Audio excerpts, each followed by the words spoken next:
Well, hello and welcome to the Photo Brigade Podcast. I'm Robert Caplin. I've got Chris Nicholson with me. How you doing, Chris? I'm great, Robert. How you doing? I'm doing really well. I'm thrilled to have you here. I know that this is the first time we're meeting, actually, but I saw a video of you online talking about your new workshop, National Parks at Night, which you've got on your jacket and everything here. Yep. And I'm really excited to talk about that, especially because not just you, but I've got a couple other friends that are running this workshop program, and it's going to be really, really amazing. But just before we get started, I want to give a quick shout, big thank you to Canon Professional Services for your support, and also Temba Bags. Really appreciate you. Also, we are live on Facebook, so if you're watching on Facebook, hello. If you have any questions, feel free to put them in the comments section. If you do that during, we'll try to have Chewy relay those questions and we can ask away. Would love it if you subscribe to our YouTube page, Facebook, Twitter, Instagram, and we're also on Snapchat now, which is really cool. I want to talk to you about this. And we're letting photographers take our Snapchat over on a day-to-day basis, showing what they're doing behind the scenes on assignments and everything. Well, that sounds interesting. That's really cool. Have you ever done Snapchat? I've never done Snapchat. Do you even know anything about it? Yeah, I know about it, but... Yeah. Well, you're an old man. You're dad, right? So it's like... Yeah, it was hard enough to adapt to Instagram. Right. I really had to be forced into that by friends of mine who are in marketing. They're like, you crazy that you're not on that? You got to be on Instagram. And so you got on it. Have you found success using it? Yeah, it's interesting. I find that, and it makes sense now in hindsight that it's all photographers and photo enthusiasts on there, and so you put a photo up on there and it really gets appreciated in a way that it doesn't in other forms. It's amazing that we live in an age where, I mean, back when we started, you were a magazine editor, right? Yes. For 10 years. So we'll talk about that. But now we live in a world where we can have tens of thousands or hundreds of thousands, or even some people have millions of followers, which is a reader base that you could have never even had working for most newspapers and magazines as it was. It's a completely different media world, to the point where most people just haven't figured out how to navigate this yet. But it's amazing. So many opportunities for anybody. It's very democratizing. So I want to talk a little bit first, before we get started, about your background. One of the big things that we're going to talk about here is, for the most part, is the work you do in national parks. Recently, you came out with this book, Photographing National Parks, which is sort of like the guide to doing just that, photographing national parks from a planning perspective, from a practical perspective to a technical perspective. Yeah. Talk about, I tried to put anything in there that I thought I would want to know if I was reading the book. From, scouting is so important, doing research ahead of time, to a little bit about gear and working in different environments, because working in the snow comes with different challenges as does working in the desert or on the coast. And then getting into the national parks too, which I talk about all 59 national parks from the photographer's perspective. So what are the kinds of things that you and I looking for? What are the things we look for when we're going out to shoot, and which parks have those. Right. So this book, you can get it on Amazon, right? Yes. Check it out on Amazon. Yep. Buy it. Comes in paperback. Is there a digital format as well, or not yet? It's being released before Christmas is what I hear. Cool. For the holiday season. Yeah. Pick up your holiday gifts, right? So let's dive into your background a little bit. Okay. And before we start going through more of these photos, so tell me about where you grew up, how you got into photography, and then sort of how it led to where you are today. Okay. Well, I grew up in Connecticut, southern Connecticut. I kind of grew up around photography. I didn't get into it until college, but I was always interested in it because I grew up around it. My dad was a serious amateur photographer. My uncle was a photojournalist for the New Haven newspapers. Okay. And we had a really good family friend who was a lifelong wedding and event photographer, like classic old-time black and white guy with the dark room in the basement and everything. And he even brought me into the dark room a couple times as a kid. Cool. That's the magic part, right? The darkroom. Yeah, we all miss that smell, right? That smell. That smell. I don't in know your if I miss that smell hands so and in much. your hair and, but I know what you're talking about completely. Yeah, no, that was a magic experience. I did a lot of darkroom work in college and for a little while afterward. And I used to I don't know, something about that environment. I used to put some blues on the radio and I could just work for hours. So yeah. did you go to school for photography? I didn't, actually. The only photography course that I took in college was history of photography. Oh, okay. Which I knew nothing about. I was a media major, and I took it just to fill like a media theory requirement or something. And this is how much I knew about photography, the history of photography at the time. We had this one assignment where we had to pick a photographer and study his or her work. Right. Yep. And then just write a paper about it. About what inspired us, what we like, what we don't like, a little bit about the photographer, Who'd you etc. choose? Well, the only caveat to the assignment is you couldn't pick a famous photographer. Oh, okay. You had to do a real, Yeah, you really, you had to pick somebody that, no one's ever heard of. So I picked Ansel Adams. Oh, who's he? Yeah, exactly. Yeah. And so imagine my surprise when my friend said, "Oh, I got a ton of books on him you can borrow." Oh, wow. I said, "Oh, okay." And I bet that was a huge inspiration to you, seeing his work, right? I mean, getting into what you do today. Yeah, absolutely. And it's funny because now, because of that, Ansel Adams was a little, I learned a lot from studying his work, not knowing that he was famous. But looking at it, and it did have an impact on me, which is a little cliche now to say, "Oh, you're a photographer. Who were your influences?" And I say Ansel Adams, a million other people do. But that's why, because when I first looked at his work, I didn't know who he was. Right. Yeah. Very cool. Okay, so you didn't go to school. What did you when you started in the photo industry? Was it editing or was it photography first? Because I know in your bio it says you did some editing. Yeah, so like I said, I was always interested in photography, and when I finally did take it up in college, it was really just to fulfill that interest. I didn't have any professional aspirations at that time. I was going to be a writer. That's really all I was thinking. And then as I got toward the end of college, I had it in my head that someday I wanted to freelance full-time. And I thought if I took the photography end more seriously, then that might give me a little marketing edge where I could, write and shoot an assignment and save a publication some money. Absolutely. Little did I know how, pigeonholy the publishing industry is, and nobody was really interested in writer photographers anymore. Yeah. Aside from now they want to just give all writers cell phones. Yeah, you're right. It's kind of flipped around. I know, isn't that something? Again, but it's become so. I guess easy to take a couple snaps with these that It's very easy to take a lot of bad photos now. It is easy to take a lot of bad photos on that sucker, and we've seen on many occasions reporters doing it, but in this world of instant photography, they just need something and it's up and then it's next story. So yeah. Okay, so tell me about your editing path. Well, my first job out of college was with Golf Digest, which was huge for a 22-year-old. Cool. But I just kind of lucked out. They were based near my college campus. I went to Sacred Heart University in Connecticut, and I just I happened to have a professor who was friends with the VP, and so I had the right reference and all that. So I really lucked out with that. And then my real goal was to work at Tennis Magazine, which was owned by the same company. So that was my foot in. You also put out a book about tennis as well. Yeah, my first book was photographing tennis. Okay, so is this going to be, you think, a series that you're going to continue putting out, different, like photographing this, photographing that? Yeah, there's many titles as I can that haven't been used yet. Sure. Yeah. Very cool. So Golf Digest, was there a couple others? There was Tennis Magazine. Tennis Magazine. And I was there for about 10 years. Oh, okay. And then, wow, whole decade there. Yeah. I started as a researcher there. And it's funny, part of my job as a researcher was doing photo research. Yeah. Which I learned so much about photography. I mean, we had, a library, like a 8x12 room of file cabinets just filled with slides from archive, the best tennis and sports photographers in the country. Yeah. And part of my job is to go through those, so I learned a lot that way, which was great. Have you been following Wimbledon going on right now? Oh yeah. I've always had my eye on. I've got a couple what's buddies going out on. there shooting away. Yeah.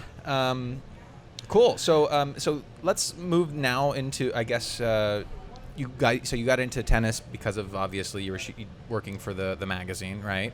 Right, yeah. So they knew I was interested in photography, and they would let me shoot, and they used my stuff, and then other people were using me and all that. So even though I ended up not doing a lot of assignments that were writing and shooting, I did happen to develop enough of a client base doing the photography, Right. that when I went freelance full-time in 2004, it became a 50-50 proposition. So I was doing a lot of writing, I was doing a lot of shooting, and it ended up being really good for me because they're both creative, so they both fill a creative need in me, but they're completely different. And so I had never gotten into a rut with one or the other. I never got worn out. I never got burned out because I always had a different creative avenue that I could switch to. So let's dive into your national parks work and sort of talk about how, because you photographed, you said about half of the national parks. Yeah. About how many national parks are there? There's 59. There's 59. Yep. So you photographed about 20, 30-ish. Yeah, in there. I always lose count. Right.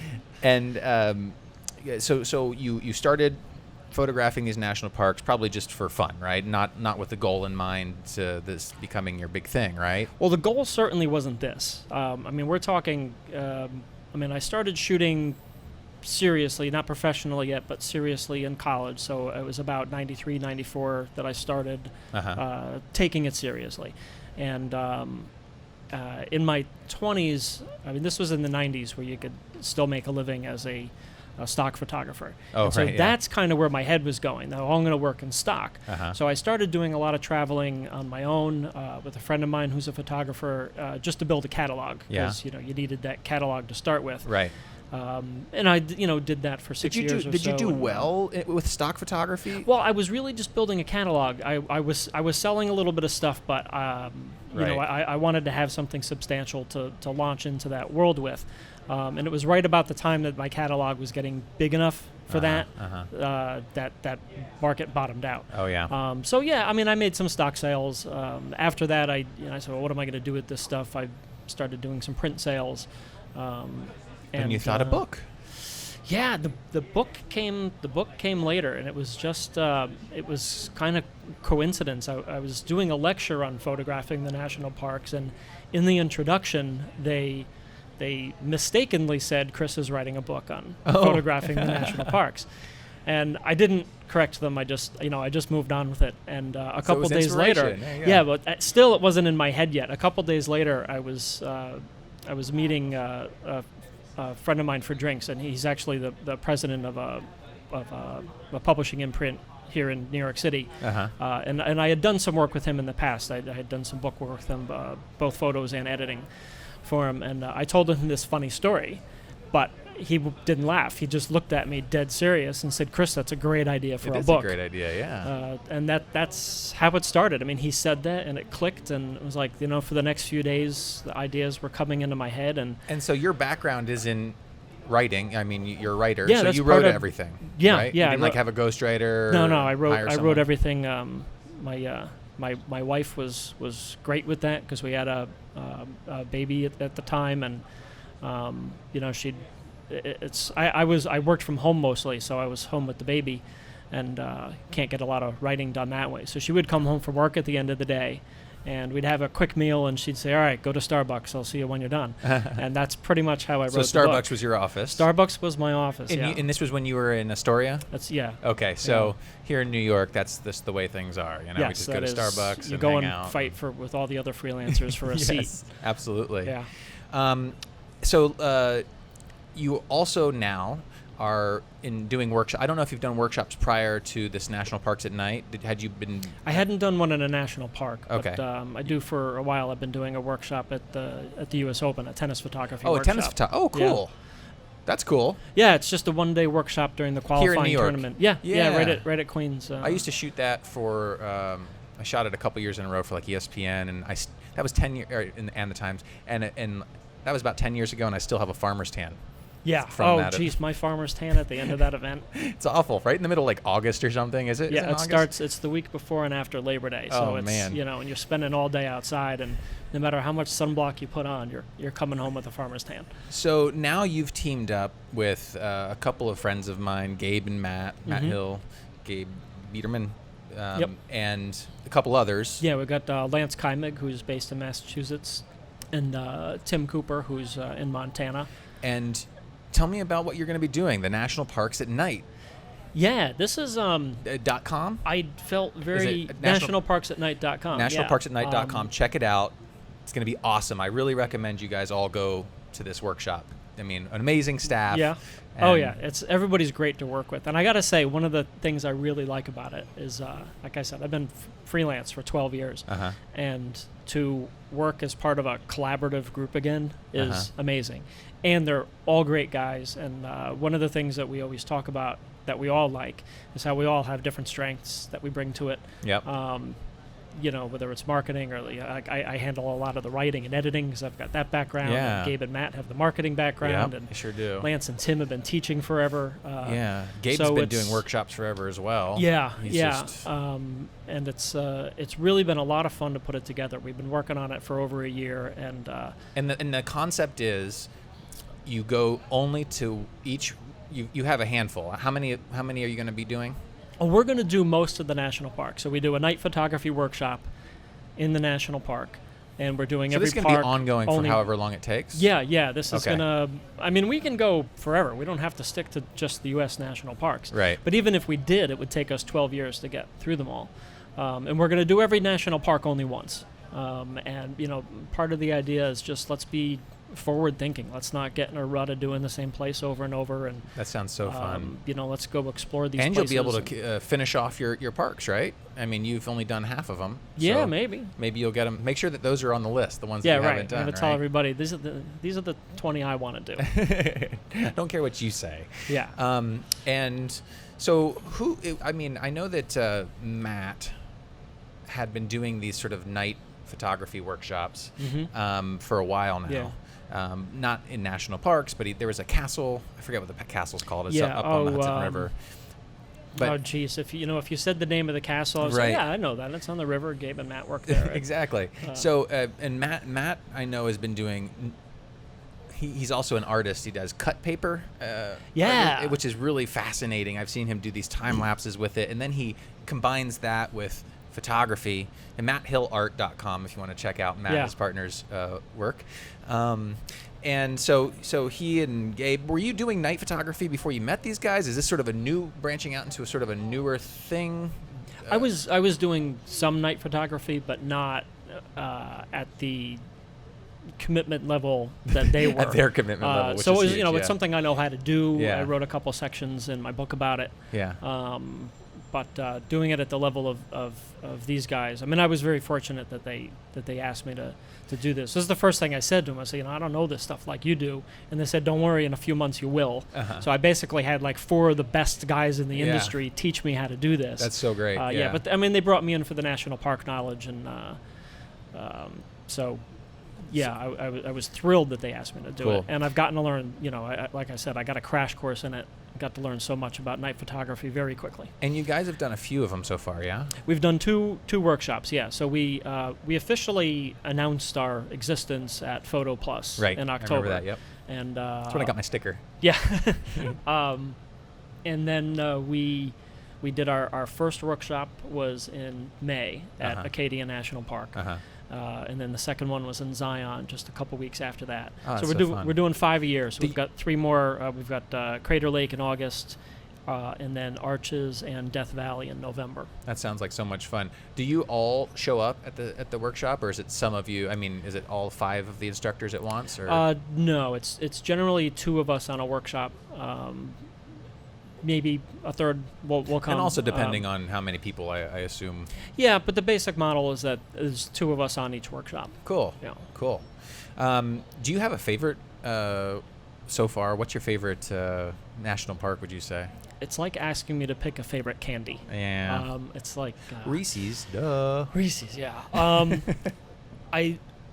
Let me give you three. Okay.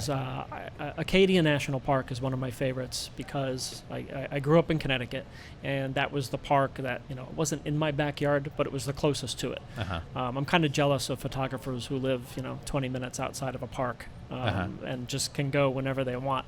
I'm going to keep plowing through some photos as you talk. Yeah, sure. And I was never in that situation.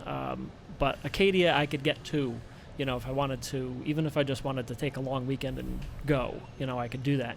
Because of that, Acadia is the place that I've visited and photographed the most. Uh-huh. And so, of course, you develop an affinity for a place like that. Plus, Yeah. it's just beautiful. Yeah. It's like a photographer's playground. There's Uh-huh. it's a small park, but there's so much to do there as a photographer.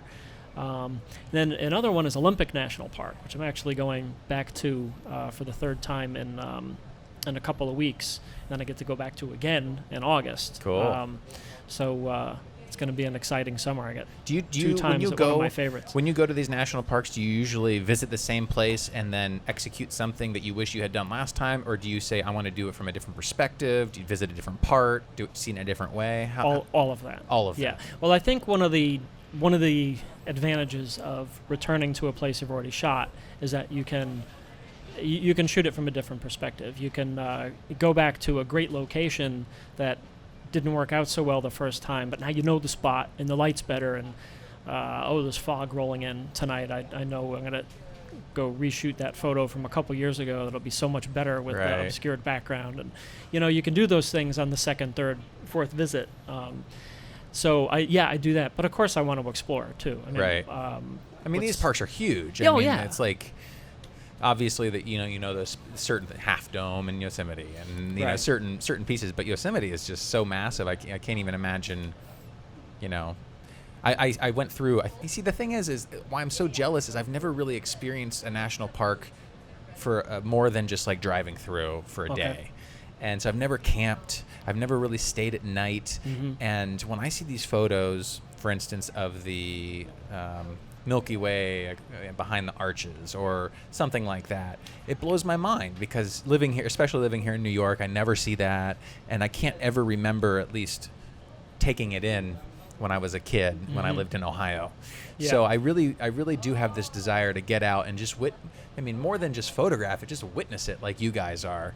I just think it's fascinating. Yeah, and I think you touched on something important about, I used to do all these photo trips in my 20s, shooting the stock stuff, and we would go to national parks, but we'd spend an afternoon. Like my first time in Right. Yellowstone, I was there for 6 hours, Right. which is just, it's ridiculous when I think about it now. And I compare that to, a few years ago, shooting there for 10 days. Oh, wow. And it's such a different experience. You're there for an afternoon, and it's almost like snapshots. It's like, what am I lucky enough to get You're an right. okay photo of? If you get something portfolio worthy out of that, it was sheer luck. Right. But you get to spend 5, 6, 7 days there, and you can scout and find a good spot and say, I gotta come back in different light, and you can revisit a place 3 times, and that's when you really start getting good creative work This done. photo is beautiful right here. Oh, Where's thanks. This is in Death Valley National Park. Oh, really? Yeah, this is Lance and I are doing a workshop here in November, and he and I met last fall to kind of scout and do some planning. And Yeah. this is right near Zabriskie Point. This is actually a very easy spot to get to. It's right off the road, and you can go hiking. You can go hiking off through it, which I highly recommend you do anywhere. But you can get good photos from near the parking lot too. It's fascinating. It's also in Death Valley. Huh. I see. I thought this was snow at first. It's not Yeah. snow. No, this is in fact when you're there it looks like sand, but it's actually very hard. I'm not sure if it's sandstone or not, but it's that kind of consistency. You can kind of see it along the ridges where it's worn a little bit. That's where people have walked I see, yeah. impromptu paths. Right. Absolutely. So let's talk a little bit about safety. I mean, I know that in the past, year or so, there have been a couple instances of people getting themselves killed in national parks, doing stupid things, going off paths. Mhm. Somebody recently fell into the geyser or something, not the geyser, Yeah, but the hot spring. one of the hot springs, At Yellowstone, yeah. which is like acidic or something, and just got eaten up. And hot. And hot, I yeah. I think he was cooked. Yeah. Ugh.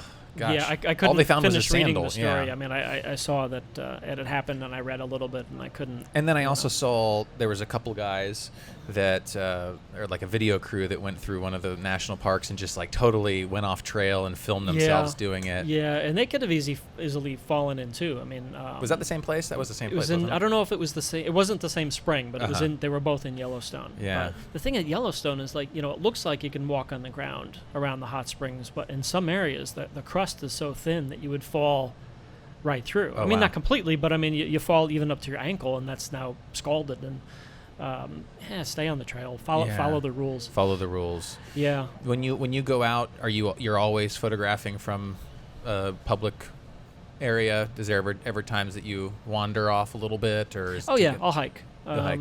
Yeah, it's especially in a crowded national park. Here's a night You photo. can get. Yeah, Beautiful. this is in Death Valley. I'll probably go and overlay over our earlier conversation some photos from the night photography, so they get an idea once we post it on our blog and everything. One of the great things about Death Valley is there's ghost towns in it, and this is in one of the ghost towns in Death Valley. It's funny, like you think of a national park as all natural, but there's so many photo subjects. There's parks where you can shoot railroads. Now, technically, did you light this, or is this moonlight? No, this it's not moonlight. It's just some light from a random street light or something. Yeah, it's a street light that was a couple hundred yards away, but it's a long enough exposure so that it seems like it's a it moonlight or something. picks it up. I added a little bit of fill with a flashlight. Oh, okay. So you do some light painting and so on.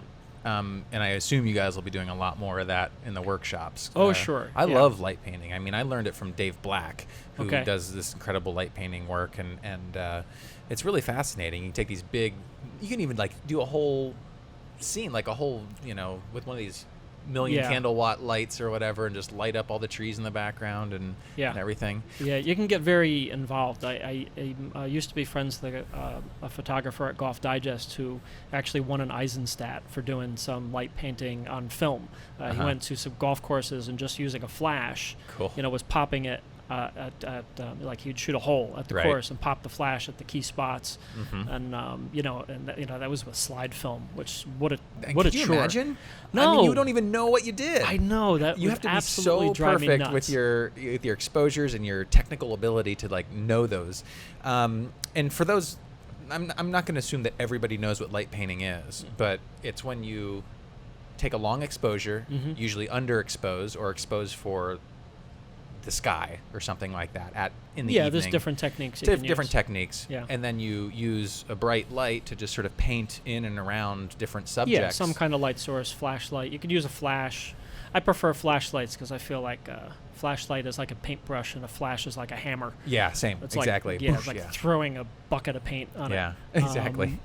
But and you can get into using different temperatures of flashlights to create different effects at different light balances. You can mix the colors, the color temperatures, and create some great effects that way. It gives you a level of control and creativity that you don't get in daytime photography. And I kind of think of it's actually closer to painting.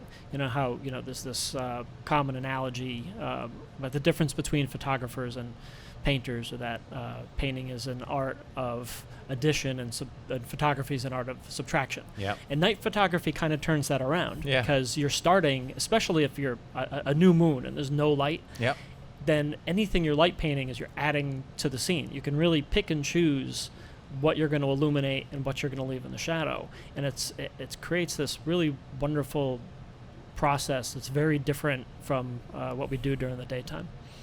Absolutely. Well, gee. So what's sort of next for you? You've done a lot of things. I should have asked you this. Do you take your kids and your kid and your family to any of these parks with you, or is it kind of like a solo trip, sort of like I'm off with the boys, I'd be happy to, but my wife is not a nature person. Not a nature person. No. My wife likes glamping. She's like, I'll go camping as long as it's like, glamping. My wife doesn't even want to do that. But no. I'll certainly bring our daughter someday. She's 3 right now. And it's funny, we just moved to Charlotte, North Carolina. And I said before, I've never had a park in my backyard. This is the closest I've ever had. This Congaree National Park in South Carolina is only 90 minutes from us. Oh, wow. And like nobody knows about this park. It's one of the least visited. It's beautiful, but it's not a high-profile park, and it's probably going to be my daughter's first. Oh, wow. That's Yeah. perfect. So That's it'll be a perfect. little trivia for her when she grows up. And so the reason for moving from New York, was it was just for the family, just to sort of see what's going on, or was there? Yeah. I had moved here 6 years ago to be with my wife, who was my girlfriend at the time, Mhm. but she'd lived here for 20 years. She grew up upstate, Yeah, and she was just done with New York, so Yeah. we moved someplace quieter. that's nice. Yeah. And you liking it there? Yeah, there's a lot of. You know what's funny? There's a lot of New Yorkers there. I'm serious. When we moved, the day we moved in, the first 4 people we met were from New York. Oh, really? Our apartment complex has 3 retired New York cops, so it's almost like we didn't move. There's just more space. No, that's funny. Well, that's nice. Yeah. And from the business, I mean, a lot of times we talk about business on this podcast. Okay. It's not a lot of our audience are photographers. I mean, we're Mhm. actual photographers out there, working pros, and it seems like you're out there doing what you love. Yeah. And how long did it take you to really get to that point? And you mentioned to me, for instance, that you don't like marketing. Like, well, marketing's not I don't your know thing. a lot about it. You don't It's know not that I don't like it. I never took business classes, and Did- it's funny did you- because I always tell people, like a 20-year-old will ask me, how do I get into photography? And I tell them to take business classes. Right. That's what I tell people too. Yeah. Yeah, I it's wish I had. I Yeah. was just talking about it a couple days ago and saying the photography business is more about business than photography. Yeah. The business skills are actually more important Yeah, than absolutely. the photography skills. Absolutely.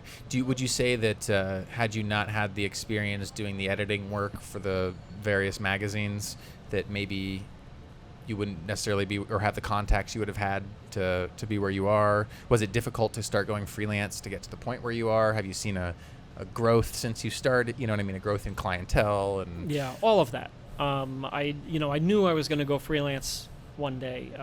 It wasn't like I, got laid off and said, "Oh, I'm going to freelance instead," which happened to a lot of people in the recession. Right. And I don't mean to downplay that. Sure, I don't want to no, sound yeah. like that. It was, we're in a new economy, and that's an absolutely viable option. And lately has been more secure in some ways than having a W-2 job. So I was able to plan it out. So I had work ready. I had clients, people I'd already been working for. I even talked to a few of my biggest ones and, said I'm going to be freelancing full time soon, so I'll be more available. So I planned that very cool. enough. Yeah. Yeah. I could have done a better job at it, but Well, we I live did well and we enough learn. so that I didn't have to stop freelancing. It was thin for a while, especially when the recession hit. But Beyond take a business class. What would you say to folks that are actually just getting into it? They're wanting to maybe freelance. What would you say is the key attribute of freelancing for you? Is it keeping in touch with those editors, getting on their mind? Is it using social media? Is it just producing and getting that work seen in some capacity? yeah, I think it's really important to let people know what you're doing, which can be hard. It's hard for me. I don't like. Well, we're in the middle of a podcast talking about my work, and I'm about to say I don't like talking about myself. But you're doing it. Yeah, but it's because I've learned Yeah. that I have to. Yeah. But if I'm at a party and somebody introduces himself, they've got to drag it out of me what I do. I'd rather talk about my daughter or my favorite restaurants in town. Yeah. I get very self-conscious talking about me. Well- But it's important. You have to let Yeah. people know what you're doing because that's how the opportunities come up.